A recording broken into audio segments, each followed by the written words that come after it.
Thierry Lhermitte, bonsoir. Bonsoir. Thierry Lhermitte et son fan club. Merci Il est d'être déjà là. là, hein, la présidence est là. Et là, vous avez les membres du fan club, mais la présidence est ici. Magnifique. Je On suis est- ravi d'être accueilli par tout le monde. Alors, c'est On est formidable. ravis que vous soyez là, Bien que vous reçu. ayez... Oui, avec un verre d'eau. Un bon verre d'eau. Vous J'ai voulez déjà autre chose mangé ma date déjà qui était posée à côté. Donc je suis très content. Il y a Doc Gynéco qui va nous rejoindre. Lui, il boit généralement pas que de l'eau. Donc, si vous voulez son breuvage, on peut vous en amener. Si Non, vous... non, je m'arrête là. Ça, vous arrêtez là. Vous êtes là pour un film très différent, un très beau film, on va en parler tout à l'heure, qui s'appelle Une affaire privée. On vous voit complètement dans un autre registre, pas le drôle, sympa, mais vraiment autre chose. On va en parler. Est-ce que d'abord pour vous, vous savez combien de films vous avez tourné jusqu'à là? J'ai vu sur Internet, il y a un site qui s'appelle IMDB, genre 70, 80. Oh non, Plus. de ça. Ah oui Ouais, 88 films. 88. Et là, sur un film comme celui-là, Attendez, quand même, celui dont Oui. on a parlé dans le sommaire, c'est quoi cette histoire de film porno? Oui. Si vous n'aimez on n'a pas ça, pas n'en d'image. dégoûtez On pas dit les tout de suite, autres. on n'a pas d'image. Oui, bah, il faut bien vivre. Hein, ouais. Comme vous dites, ouais. Les hardeurs, Mais- généralement, sont très branchés par Ariane. Hein. Non, mais Je sais pas si c'est juste, je sais pas si c'est juste votre une chose, truc. Thierry, les distributeurs Mes ont pas... amis m'avaient parlé de toi, effectivement. Vous avez des amis taxi parce qu'il paraît que les chauffeurs de taxi sont accros. Il n'y a pas des distributeurs ou des petits malins qui ont essayé de récupérer ça en disant l'ermite dans le film X. Non, mais c'est-à-dire que c'est pire, parce qu'il y avait Junio, il y avait Blanc, Ah oui, il y avait la Balasco. il y totale. avait Balasco également. Je crois, hein. Oui, exactement. Ouais, je crois Donc, bien. Ouais. Moi, je c'est- balance c'est- ici. Alors que- C'est pire que ça. Mm. Pierre Doris. Ah ouais, Ah oui, imaginez. ça c'est bon. Il y avait tout le café de la gare, il y avait tout ça. ouais. un beau souvenir, Ouais. quoi.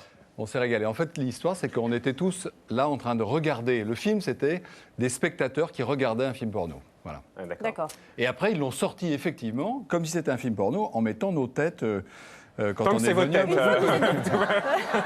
Oh, c'est d'un goût, ça. On a essayé de faire quelque chose, parce que ça craignait quand même Bah, un peu, sérieux. ouais. Puis bon, Bon, non, Mais regardez, laissez nous, tomber. des Pas années très après, grave. ça nous permet d'en parler. voilà, donc, c'était l'occasion.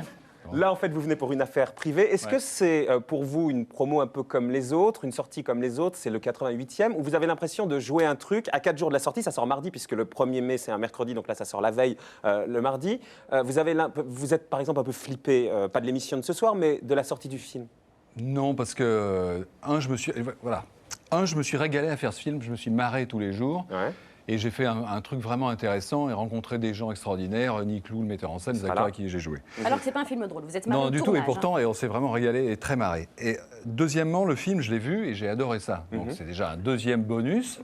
Mais si Et vous le êtes le seul, c'est troisième- emmerdant, quoi. Le troisième, c'est que les gens qui l'ont vu pour l'instant ont adoré ça. Maintenant, ensuite, est-ce que les gens Comme ont nous. envie d'y aller? C'est un autre problème, parce que je veux dire, il y a une affiche, il y a un machin. Est-ce que les gens, de ce qu'ils en ont entendu parler, ça leur donne envie d'y aller? C'est un autre problème, on verra. On verra bien, ouais. En tout cas, nous, on est là pour donner Ouais, envie. nous, on encourage les gens à aller voir ce film parce qu'on découvre un Thierry Lhermitte vraiment différent, dans un autre registre. Et d'ailleurs, on se demandait si vous étiez capable d'être dans ce registre-là. Est-ce que vous, par exemple, on va y venir tout à l'heure avec Guillaume, mais vous vous demandiez aussi d'être capable de jouer autre chose que le mec sympa, cool là, C'est un rôle, je veux dire, quand on est acteur, on vous dit, voilà, la situation c'est ça, le rôle c'est ça. C'est pas plus dur de faire ça que de faire le dîner de con, que de faire les bronzés. Mais d'être C'est crédible. Est-ce que vous exactement aviez pareil. envie Être crédible, ben, j'en sais rien, on n'en sait rien, ça fait peur, parce que comment les gens vont vous voir, mais sinon, pour le faire, c'est exactement Ouais, ça, pareil, vous ça savez change faire, rien. quoi. Ouais. Est-ce que vous aviez envie de ça, justement, d'être différent? C'était Non, ça, c'est pas partie de mes préoccupations. Non, honnêtement, ça fait longtemps que je m'étais fait une raison. Au début, quand on commence sa carrière, on se dit « Ah, mais c'est dégueulasse, pourquoi on ne me voit pas sous tous mes aspects Ouais. Pourquoi, machin, etc. » Puis à force, bon, bah, on laisse S'en tomber, fout, on quoi. se dit « Bon, c'est pas grave. » Et puis quand l'occasion se présente comme avec Nick Lou là, on voit un bon film, un rôle vraiment formidable à faire, et puis... Et on y se va, dit, quoi. c'est leur problème si ça se plante, voilà. c'est pour eux, quoi. C'est pour eux, je suis pas producteur du film. Voilà. Donc nous, en tout cas, on avait l'impression de vous connaître bien, Thierry Lhermitte, parce qu'à la télé, vous avez l'impression de, vous donnez l'impression d'être un poisson dans l'eau, vous donnez l'impression d'être un gars cool, détendu, etc. Et en lisant les différentes interviews de vous, les différents portraits, on s'aperçoit que vous êtes presque l'inverse. La télé, vous venez parce que il faut bien vendre un film, mais vous dites, moi je rêve d'un truc à la Cabrel. En fait, il vend des albums, alors c'est qu'il vrai. reste chez lui tranquille, il n'a Dans pas sa besoin cabane. d'aller. Ah ouais, c'est vrai. On vous emmerde alors. Non, je viens parce que vous m'avez très gentiment demandé ce que vous m'avez dit sur le film. C'était vraiment sympa. Et c'était donc, sincère. quand les gens aiment, ça fait plaisir de venir dire merci, merci, j'apprécie que vous aimiez, etc. Mais sinon, effectivement, mon travail, c'est pas de venir à la télé vendre ma salade, c'est pas, c'est éventuellement d'ailleurs des conneries parce que j'aime bien ça quand même. Mais sinon, c'est de jouer la comédie. Mais alors quoi, sur le côté voilà. cool, parce qu'on a l'impression d'un gars bien dans sa peau, détendu. J'ai lu par exemple que vous disiez tous mes sujets d'inquiétude extrême, les enfants, mon métier, les autres, la réussite, je flippe devant l'échec. On va y revenir à ce côté angoissé, mais vous n'êtes pas. Est-ce que vous pensez déjà que le grand public qui vous connaît depuis maintenant 30 ans a une fausse image de vous? Bah, il a une image qui est en partie vraie, c'est comme pour vous, certainement. Mais non, J'ai une image de c'est-à-dire que- salon, j'ai une image de gentil. et alors que c'est exactement Je suis l'inverse. sûr que ça n'est pas le fond de la vérité. Voilà. Alors que c'est l'inverse. ça. Donc c'est une partie de la vérité, puis voilà, c'est pas très grave. Voilà. Non, mais si vous mes êtes très- amis, mes proches me connaissent mieux, j'en suis sûr. Mais l'image qu'on a de vous, c'est le French lover, le beau gosse, etc. Est-ce que cette image-là, elle vous saoule un petit peu? Je fais avec, on peut pas se plaindre, ça craint un peu d'aller dire oh non, J'en ai ça marre avait de machin. vous. Oui, voilà, bon, et puis deuxièmement, je m'occupe pas de mon image tous les jours, même un peu assez rarement, donc je m'occupe de mes proches, des gens que j'aime. Non, mais et sur puis, les films que vous avez fait, Thierry, par exemple, là, on disait souvent, quand on lit comme ça les critiques, on met en avant d'abord le côté beau gosse et après le côté beau comédien, enfin bon comédien. Est-ce que, vous voyez, je fais même un lapsus, je dis beau comédien. Oui, ben, Est-ce que ça, à un moment donné, vous avez dit merde, je joue quand même autre chose qu'avec mon Ben, le physique jour et mon où- physique prend le pas sur tout? Le jour où je me suis rendu compte qu'on disait ça, j'ai arrêté de lire parce que c'était. Voilà, et on Les se dit, critiques, hein, oui. franchement. Ça vous minait? Ça vous minait, les critiques? Bah, c'est Mais les mauvaises insupportable. critiques? Non, mais je veux dire, comme tout le monde, si vous avez 10 personnes qui vous disent des choses sympas, puis une personne qui vous dit un truc pas sympa, c'est celle-là que vous Pensez allez que- retenir. Donc, nous, acteurs ou vous, voilà, dans les journalistes, c'est la même chose. Donc, moi, je lis plus depuis très très Et longtemps. vraiment? Vous avez lu aucune. Je lis quand on me le met sous les yeux, qu'on me dit regarde, c'est sympa. Si on me dit regarde, c'est pas sympa, je dis laisse tomber.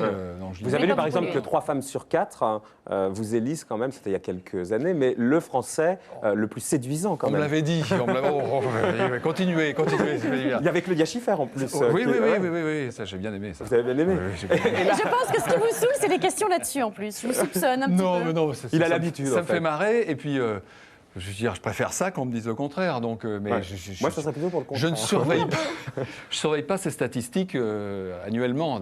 Je vous comprends, mais ces statistiques, vous n'avez pas eu peur de les casser en jouant le film de Niclou qu'on va voir tout à l'heure? Parce que là, pour le coup, vous n'êtes pas du tout dans le registre du beau mec. Et même dans les scènes de nu, puisqu'il y en a, vous n'êtes pas particulièrement mis en valeur, on va dire. Non, mais c'est pour ça que c'est pas gênant d'ailleurs, parce que c'est ni pour faire joli, ni pour faire voyeur, ni pour faire moche, ni. Non, mais vous Enfin, n'êtes pas c'est dit, pas merde, aussi Claudia simple que Schiffer ça. va être vachement déçue finalement. Mais oui, mais elle a vieilli pas aussi, moche. c'est ça. C'est vrai, mais il a Claudia. On ne sait même pas ce qu'elle est devenue en plus, elle.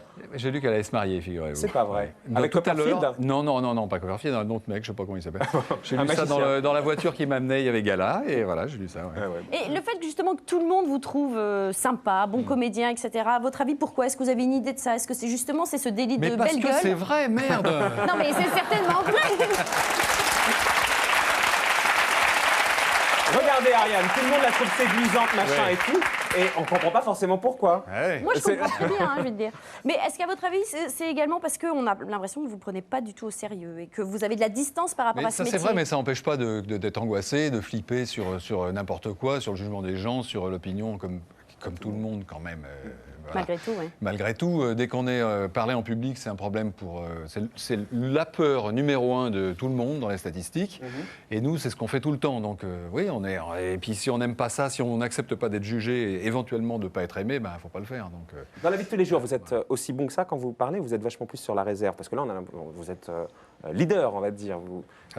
Vous êtes plus sur la réserve, ou là, vous avez tellement l'habitude de faire de la télé que vous êtes dans un registre de télévision. j'en sais rien. Là, On va demander à Guillaume tout à l'heure quand il nous rejoint. Je ne sais pas. Ouais. Bon, Ouais. on va d'abord tracer votre portrait. Après, je vais vous bien. parler de votre flip un peu, de ce côté angoissé. Ouais. Vous allez vous allonger sur le divan. Très bien. Et puis vous me donnez 500 francs. Enfin, maintenant c'est en euros. Et Fois d'abord, deux, hein, malheureusement. Aïe, moi, ça doit être plus efficace alors. C'est extraordinaire. si vous voulez qu'elle s'allonge, on verra ça tout à l'heure. D'abord le portrait avec Stéphane Blakowski. En passant devant ce troquet pourri du quartier des Halles de Paris, il était difficile d'imaginer qu'à l'intérieur jouaient les comiques les plus doués de leur génération, avec parmi eux Thierry Lhermitte.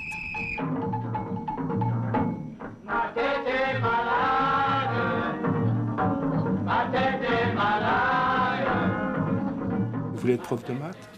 Et je crois que c'est le seul qui n'avait pas une vraie vocation à devenir comédien. Simplement, ce qui intéressait, c'était le groupe.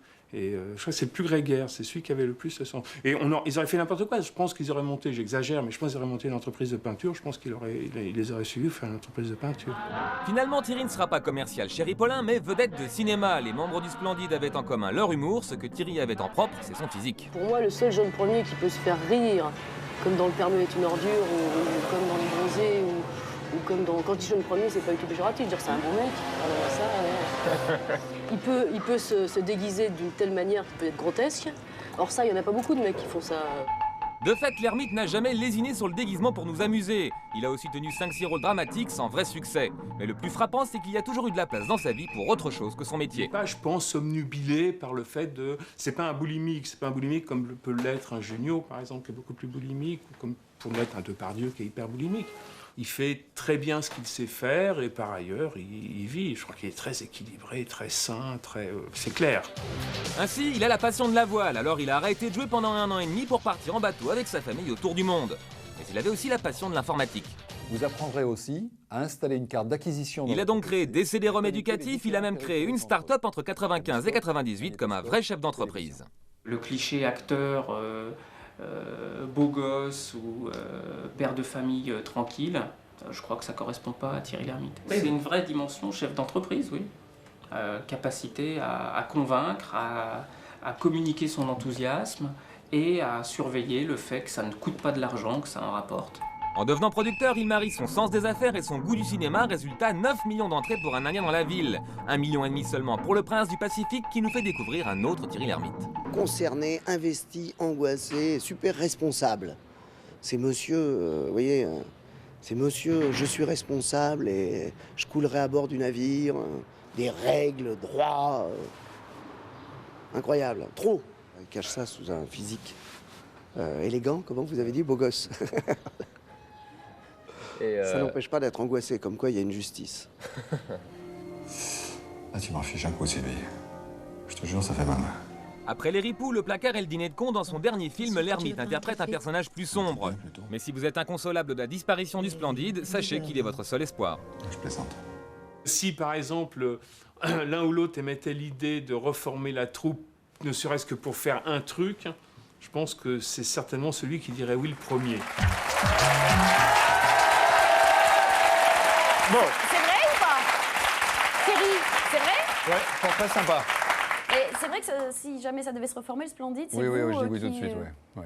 Enfin, je pense pas que ça risque de se reformer pour très longtemps, mais si sur un coup ponctuel, ça devait se faire, moi je suis partant, oui, bien sûr. Ouais. Alors, il y a quelques années... Quoi. Ouais. Non, mais déconner, puis le plaisir de rejouer ensemble. Il y a quelques années, vous disiez avoir du mal à vieillir. Vous disiez, j'ai très mal passé le cap de la trentaine, le cap de la quarantaine. Avec l'âge, je connais de nouvelles angoisses. Là, c'est dans quelques mois, hein, la cinquantaine. Je m'y suis fait. Ouais, donc vous êtes beaucoup moins angoissé parce que votre pote Tim Seat, l'excellent Patrick Timsit. Non, mais c'est sûr que quand on fait... on a fait 2 films ensemble, où j'étais producteur dans les 2, dont le Prince du Pacifique, qui était énorme, qui coûtait très cher, qui était difficile à faire. Donc c'est sûr que quand on est instigateur d'un truc aussi énorme que ça, qu'on embarque au bout du monde, un metteur en scène de talent, on a le sens des responsabilités, etc. Bah oui, c'est vous qui, quand ça coule, c'est vous. Hein. Mais votre rapport avec le cinéma, c'est quoi? Parce qu'on a un peu l'impression, d'un côté, que vous êtes super zen. Vous partez 1 an comme ça en bateau. Je crois que vous êtes parti 1 an à Val d'Isère. Enfin, vous coupez comme ça. Puis en même temps, vous en faites du cinéma et même beaucoup. C'est quoi? Vous avez encore besoin de la reconnaissance, de prouver des choses? Non, mais j'aime bien jouer la comédie. J'aime bien le truc de groupe, moi. Ce que je disais sur le film de Niclou, se retrouver avec des acteurs exceptionnels, machin, Niclou avec qui on fait un film noir, sérieux, machin, et avec qui on pleure de rire tout le temps. Moi, j'aime ça. Vous avez besoin de la bande, quoi, l'équipe, voilà, pas être chez vous tout seul. Quoi. Non, ça, je fais pas, j'aime pas ça. Non. Pourtant, c'est une distance, quoi. C'est une vraie distance avec ce métier. Si c'est pas pour se marrer, si le plaisir n'est pas le moteur, c'est pas la peine. Ben, le plaisir, oui, mais ça peut être aussi bien pour se marrer que pour faire un truc intéressant. Mais en général, les affinités que j'ai avec les gens, c'est des gens qui ont un regard, un 2e degré, un machin. Et quand je trouve un complice comme Guillaume Niclou et que je me marre à regarder des conneries et puis à se moquer, j'aime ça. Et effectivement, en plus, avec mes copains du Splendide, moi, c'est ça qui nous a réunis quand on avait 16 ans, 17 ans au lycée. C'était de se marrer. Qui était le plus sympa de tous dans le côté déconne qui vous On était ressemblait tous, on s'est connus, Clavier, Junio, Blanc, tous les 4 ensemble au lycée, Marine Chazelle qui était à côté de moi. Et c'est marrant, j'ai tourné dans un film qui est sorti la semaine dernière, un petit rôle qui s'appelait La bande du drugstore. Ouais. Qui parlait de cette époque des Minets, de 67. De François Armanet. Voilà, François Armanet. Voilà. Et j'avais lu le scénario qui m'avait remis dans le malaise de cette époque-là. Et en voyant le film, ça m'a fait la même chose. C'est un bon film qui parle de... Bon, et moi, j'avais 14 ans, 15 ans à cette époque-là. Et cette ambiance-là de savoir s'il y en avait un Shetland comme ça et un machin comme ça, là, moi, ça me foutait super mal à l'aise. Et tout d'un coup, je rencontre ces 3 mecs avec qui on peut pleurer de rire de ça. Et on n'est pas obligé d'avoir un goût sur il faut avoir le Shetland là, ou si c'est comme ça. Et on peut se moquer à la fois des Minets et puis de 68 et puis des gens contre 68. Non, Non, mais on peut se moquer des babacools et on peut se moquer des mecs qui se prennent au sérieux tout le temps. Et que moi, quand je retrouve ça 30 ans après... Et quand vous retrouvez ça 30 ans après, est-ce que c'est avec les mêmes mecs dont vous parliez, Junio, Clavier, etc. Ah oui, j'ai gardé ça avec eux. Avec ça, vous les revoyez Oui, régulièrement. Régulièrement. Ouais. Quand vous n'êtes pas souvent dans les magazines People, mais on sait plein de choses de vous, vous êtes un père de famille exemplaire, il paraît en tout cas. Exemplaire. Fidèle. Fidèle. Sportif. Un peu. Ouais. Vos potes vous appellent le commandant couche-tôt. Oui, tellement votre vie a l'air super tranquille, je fais de super la voile pépère. et je me couche tôt, donc oui.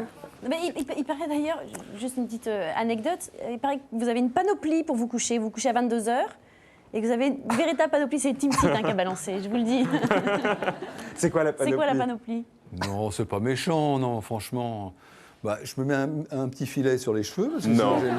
C'est pas vrai. Non, mais il paraît que vous mettez des trucs sur les yeux pour... Je mets un bandeau sur les yeux, j'aime pas le jour, oui. Bah, la nuit, il n'y a pas de nuit, on remarque. Oui, mais c'est toujours trop tôt. Non, j'aime pas le jour du matin. Et les boules aussi, oui. Mais vous pouvez pas dormir autrement. Un gant? Non. Comme dans les avions, quoi, en fait. Comme dans les avions, ouais. Comme dans les avions. Mais toujours sur mon idée de type angoissé, quand vos amis vous décrivent comme ça, fidèle, sportif, le mec qui se couche tôt, etc., ça donne l'impression d'être quelqu'un de super zen. Et en même temps, vous avez révélé être allé voir un psy, zen ou angoissé, quoi. C'est ça qu'on n'arrive pas à déceler. Mais les gens sont compliqués, vous savez bien. Ouais, à qui le dites voilà. Ouais. C'est comme ça. C'est comme ça. Mais aujourd'hui, vous êtes de plus en plus compliqué ou vous arrivez à avoir démêlé les fils? Je crois que je démêle un petit peu les fils, ouais. Et ça vous rend plus zen? Oui, plus zen, j'en sais rien, mais en tout cas, c'est moins problématique. Ouais. Qu'est-ce qui vous angoisse aujourd'hui, par exemple? Puisqu'à l'époque, vous disiez tout. Vous disiez les enfants, le fric, le succès... Non, le moindre truc m'angoisse. Je n'emmerde pas les gens avec ça. J'essaye de ne pas emmerder les gens dans ma vie de tous les jours. Donc, je ne m'étale pas sur des banalités de tout le monde.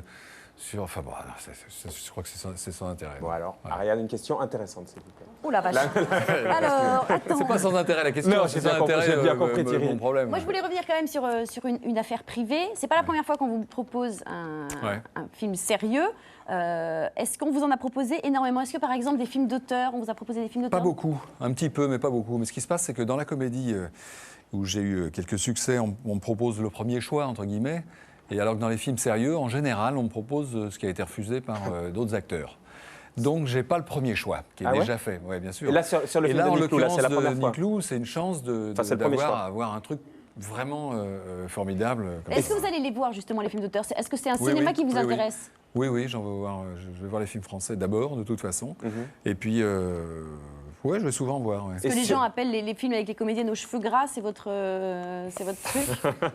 Je vais voir les bons films, voilà, puis c'est tout. Je n'ai pas d'a priori sur savoir si c'est un qui a coûté cher, pas coûté cher, français ou américain. Le dernier que vous avez aimé dans le genre? Qu'est-ce que... C'est pas français, c'est pas machin. Ce que j'ai adoré, c'est Le Seigneur des Anneaux. Voilà. Ouais. Et celui que vous avez détesté, qu'on comprenne bien les cinémas que vous n'aimez pas, c'est plus chiant comme question, mais... Qu'est-ce que j'ai été voir Il est sympa, ce l'ermite, il veut pas dire du mal. Non, je cherche. Putain, ça fait un moment que je suis pas allé au cinéma voir un film qui m'ait vraiment marqué. Je vais vous aider. Sur vos 88 films à vous, quel est vraiment celui que vous avez détesté? Parce qu'il y en a qui... Plein, alors non, plein. Bah, allez-y. J'en ai fait plein des nuls, non, honnêtement. C'est vrai.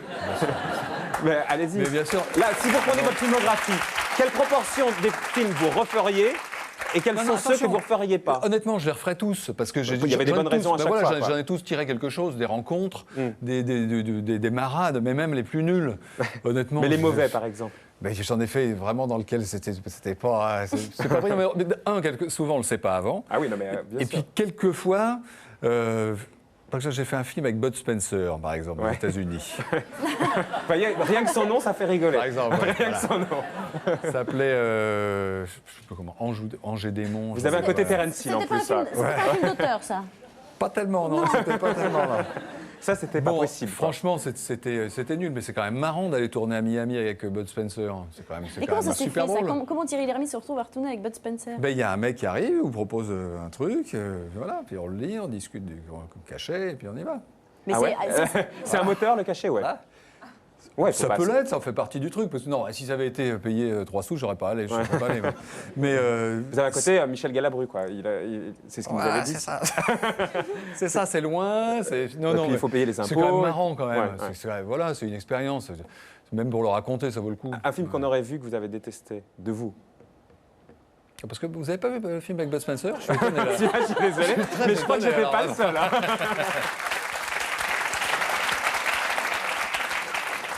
Est-ce que vous comprenez au moins, alors dans une question dans l'autre sens, que certains de vos films soient devenus cultes? J'en suis heureux, je le comprends, je m'en félicite. C'est extra, quoi. Je veux dire, les 3 films du Splendide qui repassent 20 ans après, c'est formidable.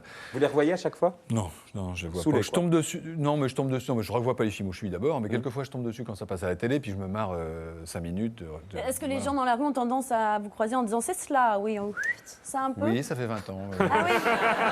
C'est lourd, ça, non? Oui. C'est un peu lourd. Vaut mieux ça qu'ils vous jettent des pierres, donc c'est. Moi, ça m'a jamais. Non, mais il y a certains de nos camarades du Splendide, ça les a gênés qu'on continue avec ça alors qu'on avait tous fait d'autres choses très différentes. Moi, je le prends bien. Mais parce vous que répondez quoi? Parce qu'au bout d'un moment, vous n'avez plus de. Moi, j'ai vécu ça avec quelqu'un d'autre et ça me faisait marrer pour quelqu'un d'autre. Je tournais avec Noiret dans les Ripoux. Et dans le premier Ripou, Noiret, c'est le vieux fusil. Voilà. Ouais. Le vieux fusil, les gens, ils arrivent, ils viennent le voir, ils lui disent, vous savez, monsieur Noiret, il y a un film, dans le film, je vous ai vraiment bien aimé. C'est le vieux fusil. Alors moi, je voyais les mecs approcher, et puis je lui disais... Bon, ben voilà, si tu veux, les gens, ils retiennent quelques trucs. Ouais. Je veux dire, en plus, quand on est surinformé comme nous, comme les gens qui regardent beaucoup la télé, qui vont beaucoup au cinéma, alors, vous avez vu plein de trucs.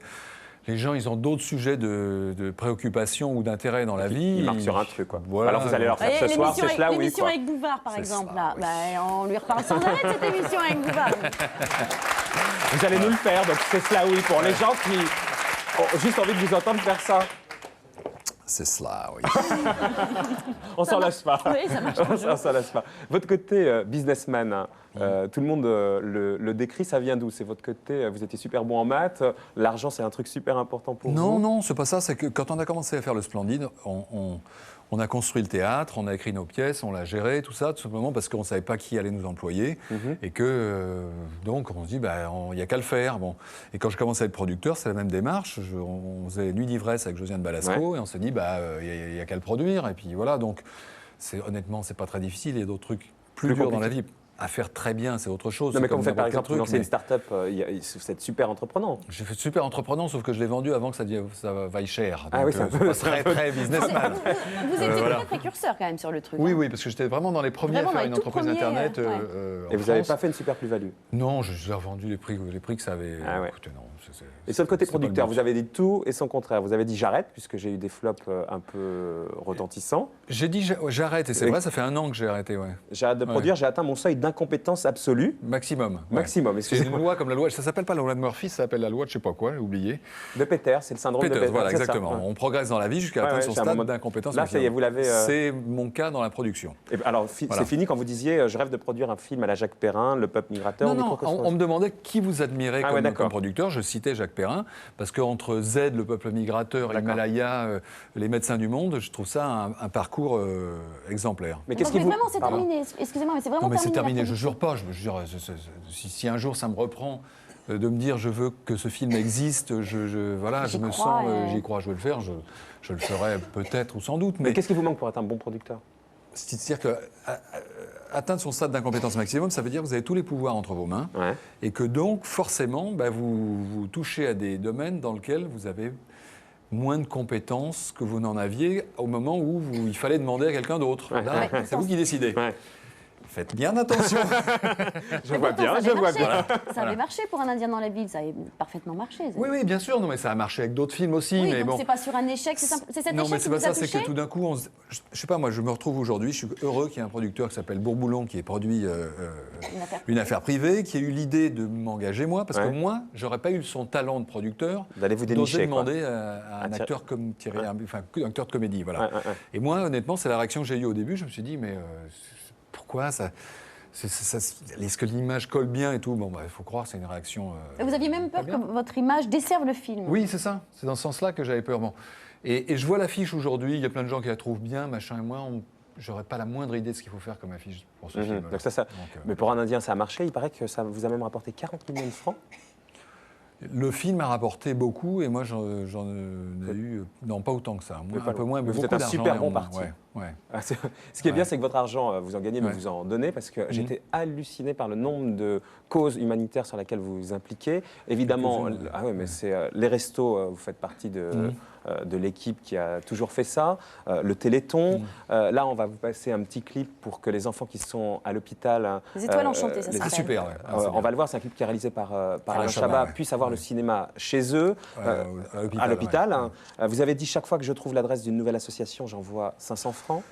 Non, mais c'est quoi cette façon de vous savez s'impliquer? bien, mais c'est pas ça, on est submergé par les demandes parce que les gens souffrent, ont besoin de caution de gens connus, donc... Mais vous avez quand même un côté, j'ai besoin de m'impliquer, de donner, quoi, besoin de rééquilibrer le truc. Il y en a quelques-uns sur lesquels je fais beaucoup de choses parce que les affinités, les trucs comme ça, bon. Et puis les autres dans lesquels je fais un minimum ou rien, parce qu'il y en a tellement, et toutes les causes que vous allez pouvoir mettre dans la balance les enfants trisomiques avec les enfants d'Afghanistan. Non. Les enfants trisomiques dont vous vous occupez. Oui, il n'y a pas d'échelle dans la souffrance. Bon, donc... C'est dur, vous devez le savoir aussi. Qu'est-ce que vous voulez faire à part dire c'est bien, je fais ce que je peux, et puis il y en a et c'est arbitraire ou je fais plus. Ouais. Bon, en tout cas, là, c'est les enfants qui sont à l'hôpital et qui veulent avoir... Ouais, c'est une association que je n'ai pas créée, dont j'étais juste parrain. C'est Gisèle Sobagnan qui a fait ça. Et il y a des projections de vrais films dans les hôpitaux. En 35 c'est mm. pas des cassettes vidéo, non, c'est ça, des cassettes, 35 mm. Quelquefois, ils peuvent l'avoir. Et tout d'un coup, parce que les enfants qui sont là, ils entendent par leurs copains, ils voient à la télé qu'il y a ce film qui est sorti, qu'ils ne peuvent pas y aller. Donc, ils ont organisé ça. Moi, j'étais parrain de ce truc-là. Et c'est maintenant Alain Chabat qui a pris le relais. Et il a fait réaliser un petit clip. Et il est très efficace. Je n'ai pas vu.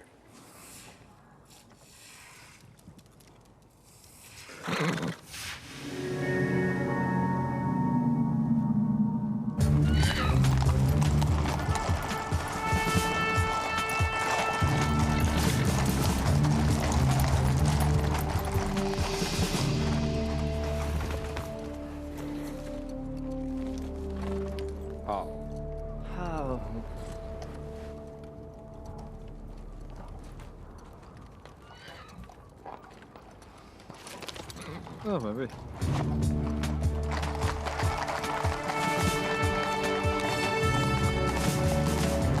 Quand les enfants ne peuvent pas aller au cinéma, c'est au cinéma de se déplacer.